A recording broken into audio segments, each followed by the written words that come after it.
Hello, Medipreneurs. Several of you have asked us over time to tell our story. How in the world did we get here?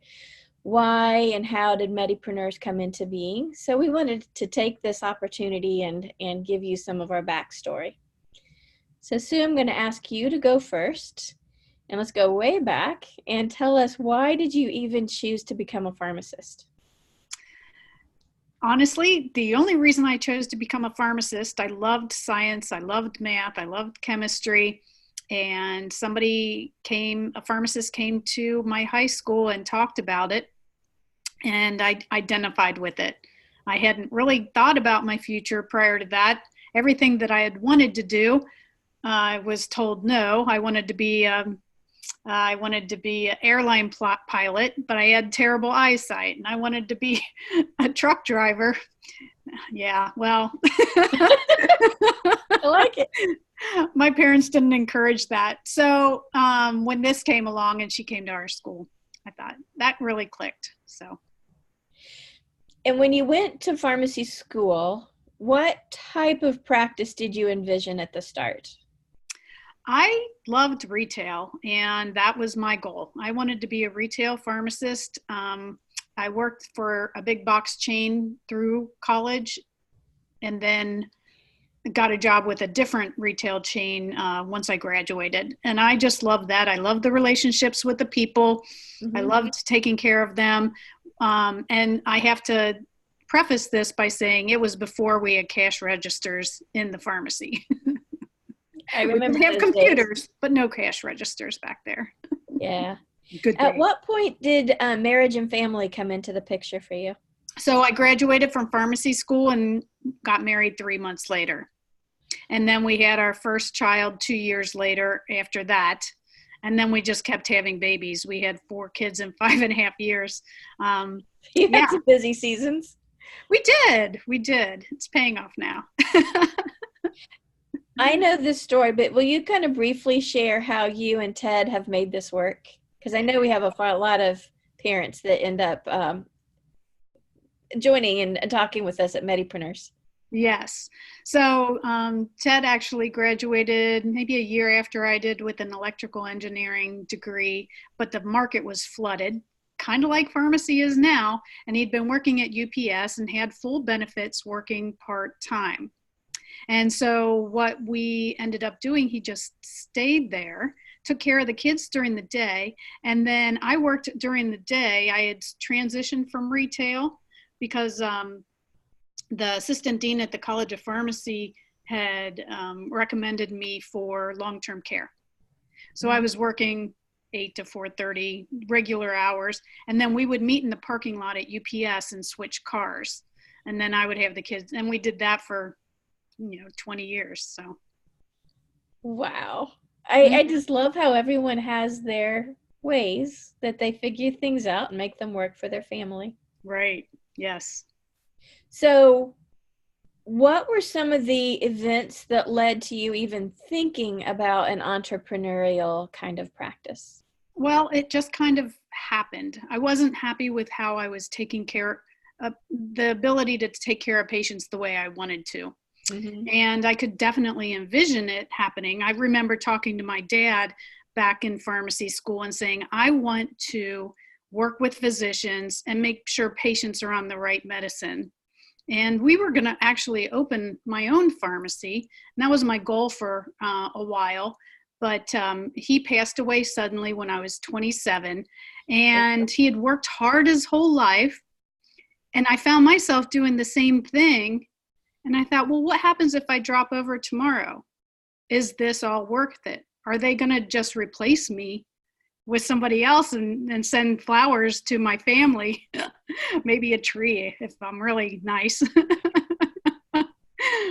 Yeah. And that's when I decided, since Ted had the house taken care of and the benefits, that gave me the luxury to step away and do some more innovative things and practice the way I wanted. Love that. So your dad and your husband were key influencers, not only in your desire to do it, but your ability to do it. Were there other key mentors that sort of helped you finalize that decision and make that leap? Yeah, the assistant dean at the College of Pharmacy, Dr. Lee, was definitely a huge mentor for me. Um, I while I was in pharmacy school, I actually coached soccer with his wife. So we became really close, the whole family and everything. And that was the first mentor I had. Didn't really realize what a mentor was or anything, but that was my first introduction to it. Love that. Mm-hmm. So I know that some of the people in Medipreneurs are kind of at the starting gates or in the early part of their business. What do you remember as key lessons in, say, that first year, those first few weeks, which are kind of scary, and then that first year? Basically, number one, the dream has to be bigger than the fear, because it's hard. Mm-hmm. Setting up all that stuff. I didn't know what an API was. I didn't know how to set up a bank account for a business, get an LLC. I mean, it's just challenge after challenge. And I was bootstrapping everything. So I tried to do it all myself. Lots of times I was in the fetal position. As you know, we've shared this experience. But yeah, it's hard. And that vision and that dream and that passion have to be bigger than the fears of not getting it done. So you can push through to the other side, which is really amazing. So are there any other key steps to this point, key lessons learned, or kind of that vision that you have moving forward that you want to share? Don't do it all at once. You can dip your toes in the water, see what it feels like, pivot when necessary. My initial business idea was to do transitions of care in patients' homes. And so it was a very inefficient model. I still love doing that, and I will do that. But doing it in a physician's office is a lot more effective. And it kind of bridges all those gaps of having to, get the information from the patient, then transfer it to the doctor, and then get the information from the doctor, and just kind of doing that whole circle. I'm right there and able to do it all at once. That makes sense. And if you look at, say, the next year to 3 years of your business, where do you want to go? So I have the 3 businesses. With Synergy, I'm definitely need to hire a pharmacist, and that scares the bejeebers out of me. But because we'll be starting a hepatitis C pharmacist-run clinic in our practice. And then next couple years with Medipreneurs, it's going to continue to grow and scale. And I'm really looking forward to creating a book where everybody has their information, stories of Medipreneurs and the leaps of faith that they've taken.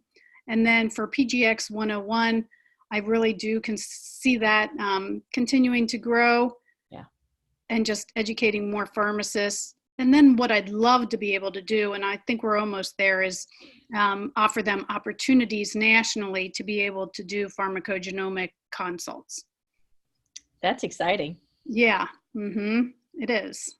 Well, thank you. Thank you for sharing all of that. Well, we want to hear about your story too. So let me ask you some similar questions. What made you decide to on pharmacy as a path? Like you, I thought about a lot of other things. There was a spell as a middle schooler probably where I really wanted to be a forest ranger, and I still love to be out in nature. I thought about nursing, like a nursing anesthetist. I realize now that to have been in there day after day would not have been a good fit for me, but it was a friend's father was a pharmacist and talked about all the various kinds of things you can do as a pharmacist that led me to go to pharmacy school.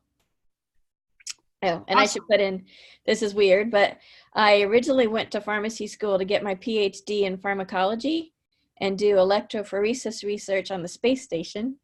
And then for lots of reasons that did not work out, but that was quite the crazy initial prompting.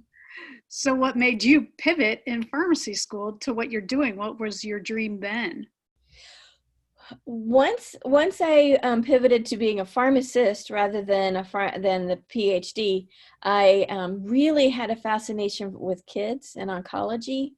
and thought that's where I wanted to go. And as pharmacy school is great at doing, I had some experiences in that area and realized that is not for me. I had one rotation where we lost 3 kids in 1 month, and I could not take it. A very wise nurse talked to me about how you find your actual path. And I realized geriatrics is that for me. I was blessed to grow up with 4 grands and 2 great grandparents, and they had an enormous impact on my life. And I can go to the funerals of my patients, as I've done hundreds of times, and celebrate a life well lived. And I could not do that with children. So that's where I ended up in geriatrics. So what made you switch to the entrepreneurial role? I did my residency with the most amazing residency director, Art Shuna. And I remember early in my residency, he and some of the other preceptors asked if I had any interest in academia, and I said, absolutely not. And so I spent 25 years in academia. Never say absolutely not. But I had geriatric practices and taught pharmacy school and other kind of health professionals for a lot of years, and had lots of really unique practices, mostly affiliated with health systems, and reached a point where I was invited to start a new pharmacy school and had a more of an administrative position, and got into a position where I was not seeing patients anymore and realized that just didn't work for me. And I had a lot of frustration with a number of senior people over 60 laying in a hospital bed, and I knew that that could have been prevented, and it wouldn't have been difficult to prevent that. So that has become my quest. So I left academia and started a business called MedSmash, and realized within the first year of that the boomers wouldn't talk to me because it has the word mature adult in it, and you don't use that word around the boomers. And so then I've pivoted, as you said, to retirement wellness strategies, and that has been just an amazing process. It's a process for sure, isn't it? It is. Did you have any other key mentors besides Art Shue? Art Shuna? I did. Some people watching this might know Eric Miller. He came to do some adjunct teaching when I was teaching in the pharmacy school. And then as the department grew, I found myself not only managing and growing a large number of people, but they were all young faculty needing tremendous development. And I was teaching a lot of classes. And so I saw the need to hire someone to kind of coach me to do that more efficiently and better.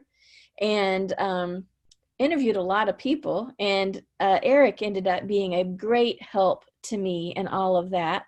And then as I left academia, he was an entrepreneur already. And so a lot of those things you talked about, like how to find a lawyer and develop your LLC, which I did myself, like you said, from bootstrapping, how to set up your bank account, insurance, all those sorts of things. He was an enormous help in all those initial steps. That's wonderful. Where do you see it going in the next 1 to 3 years? I've allowed myself to be very distracted by a lot of opportunities over the last 3 years. And so now it's time to focus on retirement wellness and Medipreneurs. And I have a couple of what could be huge opportunities just around the corner. And so I am very focused on laying the groundwork and having everything ready for those. So I'm very excited about that. Yes, you do have some amazing opportunities. I'm excited to see how those will turn out. Should we talk about Medipreneurs? Yes. Well, I'll get started since I was there You were there the day it was born. The day of its birth. And Anna and I had met in a local Asheville restaurant. We had met prior to that through a business mentoring group. And we were the only people, well, there were a handful more in science. other people had other entrepreneurial journeys ahead of them, but we connected because of our similar backgrounds. And we're sitting there at breakfast one morning, kind of bashing through each other's walls that we were running into, barriers, and thought, I wonder if other pharmacists are trying to create their own thing and are having the same issues. And that's where the idea was born. And we were trying to coordinate with UNC. She said they had just received a large grant for entrepreneurial endeavors. And so we kind of hooked up with them for a while, but it took too long and there was a lot of red tape. And then Anna introduced me to you, which was wonderful because we were in similar practice settings trying to do the same thing. So we were definitely running into similar barriers, and it just kind of grew out of that. It did. For quite a while, it was the three of us, but between the three of us, when someone hit a barrier, one of us had already climbed over that barrier. And so that triangle of helping each other was awesome and continues to this day, which is wonderful. And the skill sets are so different. Our skill sets are very different. Our personalities are very different. Yeah. Oh, yeah. Yes. Yes. And so that leap of faith, I remember for that first Medipreneurs Summit, we originally planned it for the spring of 2018. Fall of 2017. Fall of 2017. Sorry, you're right. Yeah. And then realized that was a little over aggressive and hugely stress inducing. And so it was moved to the spring of 2018. And it was beautiful how a lot of the details came together of the space, the people who are willing to step up as speakers, the just kind of the physical layout of it. I just remember being so excited watching all of that. Even ordering the food was exciting. Like, wow, we get a pick. Yes. And then I remember getting closer and closer to the date and not meeting our numbers. Yes. And I don't know if people know this, but this is not a organization funded. This is the three of us being crazy enough to fund this out of our own pockets. So to be getting closer to the date and not meeting our numbers after we had signed contracts for a lot of money was that was a big leap of faith. It was, but it's funny how God works, because then, I get a kid who gets a scholarship and these type of things where the money that was saved for other things was somehow supplemented. Yeah. Yeah, we all got through it and we were willing to do it again. And again. Yes. Yes. And I think so much of it is fueled by the feedback from people who've attended and then gone on to create just amazing things. It is. It's huge. And I think we're modeling that. And one of the best books I've read was by Damon John, called The Power of Broke, and just how much more fire you have when you don't have this big nest egg that you're relying on to sink or swim. This is it. This is you. This is everything out there. It's scary stuff, but it's totally worth it once you get to the other side. Exactly. So rewarding, and you wouldn't ever experience these sorts of things if you didn't leap that chasm. It's not going to come easily. And I think that's the biggest lesson I've learned is if it's going really well and incredibly smooth and the money's just rolling in, I sometimes wonder if that's going to be sustainable. One of my favorite quotes from Brene Brown, I use it when I teach classes, is you can choose comfort or you can choose fear, but you cannot choose both. Oh, interesting. Hold on. You can choose comfort or you can choose courage, but you cannot choose both. Comfort or courage, but not both. Courage. That makes sense. Yeah. Impactful. We hope this has been helpful to kind of get a little bit of backstory. Certainly there have been 1,000 details left out, so always feel free to reach out to us, highs, lows, and in-betweens. But I know I'm still excited to be on this journey. How about you? Oh, absolutely. There is nothing better than empowering others to live their dreams Mm-hmm. and see what they can bring forth. And it's all about patient care in this Right, terrible healthcare system. right. Being the ones that set it right and find the ways that work and actually enhance those outcomes. Yes. Yeah. Right. Thank you all for joining us. We look forward to your questions.